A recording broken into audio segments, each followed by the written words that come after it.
अस्सलाम वालेकुम दोस्तों। आपने सुना होगा ट्रंप ने भारत पर 50% टैरिफ लगाए हैं, लेकिन ये सवाल सबसे ज़्यादा इम्पोर्टेंट है। क्या यह डिसीजन भारत की इकोनॉमी को तोड़ देगा, जॉब्स खत्म कर देगा और रुपये को रिकॉर्ड गिरावट पर ले आएगा? या फिर ये एक पॉलिटिकल चेस मूव है जो पूरी दुनिया का ट्रेड बेस हिलाकर रख देगा? अगले कुछ मिनट्स में मैं आपको बताने वाला हूँ वो 5 शॉकिंग पॉइंट्स जिनमें रियल डेटा, शॉकिंग नंबर्स और वो हिडन फैक्ट्स जो ट्रम्प के टैरिफ का असल गेम समझाते हैं। जैसा कि मैंने कहा, हम 5 पॉइंट्स पर गौर करेंगे। तो पॉइंट नंबर 1 है background and details of tariffs on India. Point number 2 economic impacts on exports, currency and markets. Point number 3 GDP and unemployment shock. Point number 4 political and strategic effects. Point number 5 global ripple effect.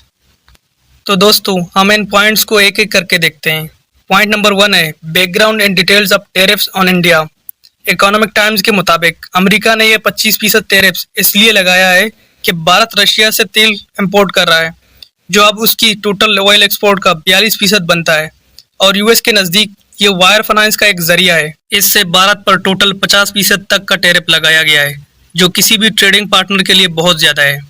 Affected sectors में textile, gem and jewellery, leather, machinery, marine products शामिल हैं, जबकि electronics और semiconductor इसमें शामिल नहीं है। Point number 2 economic impacts on Indian exports, currency and market. Economic times के मुताबिक इंडिया की तकरीबन 55% of 87 billion US dollar in tariffs का शिकार हो सकती है, जिसे एक्सपर्ट्स एस्टिमेट कर रहे हैं कि शिपमेंट तकरीबन 20 से 30% गिर सकती है। स्टॉक मार्केट में तूफानी गिरावट आई। सेंसेक्स ने 849 पॉइंट तक ड्रॉप किया और निफ्टी 24,750 पॉइंट तक नीचे चला गया, जिससे 6 लाख करोड़ डॉलर का इन्वेस्टर वेल्थ वाइप आउट हुआ। इंडियन रूपी पर भी असरअंदाज हुआ।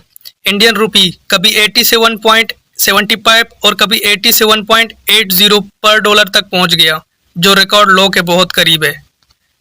Point number 3 GDP and unemployment shock on India. Economist warn करते हैं कि सस्टेन 50% टैरिफ भारत की जीडीपी ग्रोथ को 0.8% तक कम कर सकता है। अगर ये इफेक्ट ज़्यादा हो तो लॉन्ग टर्म में 1 पॉइंट तक भी जा सकता है। इस सूरत हाल में सबसे ज़्यादा इफेक्टेड है सूरत की डायमंड इंडस्ट्री। यहाँ तकरीबन 50,000 लोग बेरोजगार हो चुके हैं और 1 लाख मजीद रिस्क में हैं। Point number 4 political and strategic effects.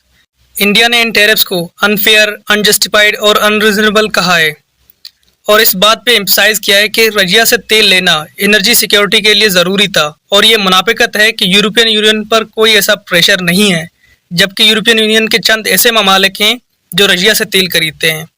Indian government exporters को फाइनेंशियल एड और न्यू मार्केट जैसे China, Latin America, middle east की तरफ डाइवर्सिफाई करने के लिए इनकरेज कर रही है।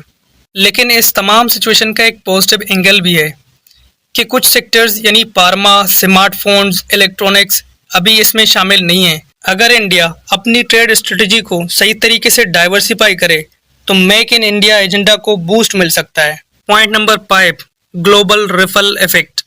पहली बात यह है कि यह टैरिफ सिर्फ भारत का मसला नहीं है, इसका असर ग्लोबल ट्रेड सिस्टम पर भी पड़ेगा, जैसे कि यूएस कंज्यूमर को इंडियन इंपोर्टेड गुड्स महंगे मिलेंगे, जो अमेरिका में इन्फ्लेशन को ट्रिगर कर सकता है। दूसरी बात, चाइना और रशिया के लिए एक अहम मौका है कि भारत के साथ अपनी इकोनॉमिक टाइज को और मजबूत करें। वीटो और ग्लोबल ट्रेड इंस्टीट्यूशंस पर प्रेशर बढ़ता जा रहा है कि ये यूनिलेटरल टैरिफ्स रूल के अगेंस्ट हैं, यानी एक मुल्क पर टैरिफ लगाना अब ये ग्लोबल डोमिनो इफेक्ट बन गया है, यानी कि दुनिया के कोई भी हिस्से में एक वाकया हो दूसरे पर अंदाज हो सकता है। तो दोस्तों, ट्रम्प के 50% टैरिफ्स भारत की इकोनॉमी को क्रैश तो नहीं कर सकता, लेकिन इन टैरिफ्स ने भारत की exports, jobs, stock markets including rupee सब पर तबाही मचा दी है। मगर साथ ही एक वेकअप कॉल भी है। डाइवर्सिफिकेशन ज़रूरी है, स्मार्ट डिप्लोमेसी ज़रूरी है, और अब नए मार्केट एक्सप्लोर करना इंडियन नेशनल इम्पेरेटिव बन गया है। तो दोस्तों, आप क्या सोचते हैं? क्या भारत को यूएस के साथ मजीद नेगोशिएट करना चाहिए या स्ट्रेटेजिक रिडायरेक्शन में फोकस करना चाहिए? अपनी राय कमेंट में बताएं। वीडियो को लाइक करें, सब्सक्राइब करें और बेल आइकन दबाएं, ताकि आपको ऐसी ही ट्रस्टेड इकोनॉमिक एनालिसिस मिलती रहे। शुक्रिया। अल्लाह हाफ़िज़।